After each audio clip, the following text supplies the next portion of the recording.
10 milyong pisong pabuya sa makapagtuturo sa kinaroroonan ng wanted na religious leader. Buhay mo, buhay nyo! Andito yan sa Drama Natin To TV. Subscribe na mga kadrama! Ang mga usapin at issue tungkol sa pagkakaugnay o pagkakasangkot ng mga religious leader ay hindi na isang bagong bagay. May mga naging balita na rin dati pa mula sa maliliit na grupo at malalaking grupo ng relihiyon na ang kanilang leader ay nabigyan ng warrant of arrest dahil sa mga gawaing labag sa umiiral na batas ng ating pamahalaan.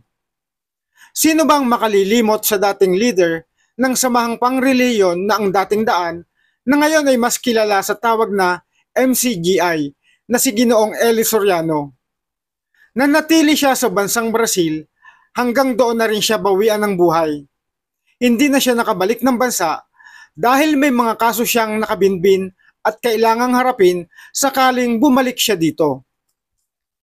At ngayon nga ay nasa malaking kontrobersiya si Pastor Apollo Kibuloy dahil sa mga kasong isinampa laban sa kanya.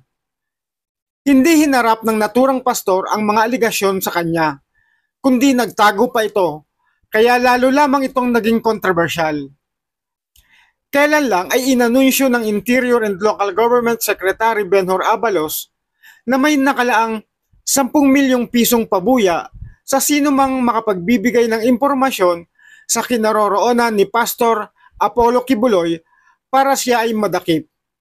Nagsimulang magtago si Pastor Apollo Kibuloy na leader ng Kingdom of Jesus Christ mula nang maglabas ng arrest warrant ang korte para sa kinakaharap niyang mga kaso ng child prostitution, sexual abuse, and other acts of neglect, abuse, cruelty or exploitation, and other conditions prejudicial to the child's development.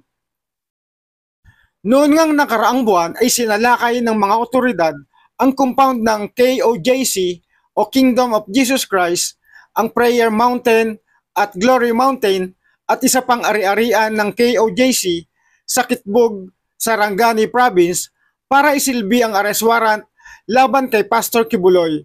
Subalit, hindi pa rin siya natagpuan dito. Ang naturang pagsalakay ay illegal di umano ayon sa mga namumuno sa KOJC dahil nga nauna nang itinanggi ng pastor ang mga kasong ipinaratang sa kanya.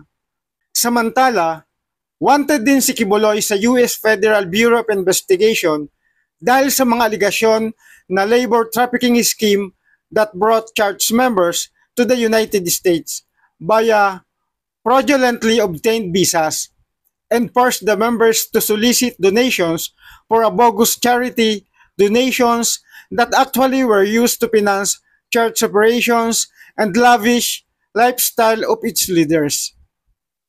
Nakalulungkot na ang kilalang leader na nare-respeto ng marami ay napaparatangan ng mga ganitong gawain.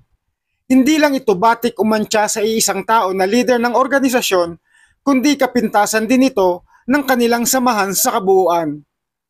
Sa lawak ng impluwensya ng pastor ay tiyak na hindi magiging madali upang ito ay matagpuan at arestuhin. Kung tunay ngang wala itong masamang ginagawa, ay mas mainam na harapin ang mga kasong isinampa laban sa kanya upang malinis din ang kanyang pangalan para sa organisasyong sinasabi nilang para sa Diyos.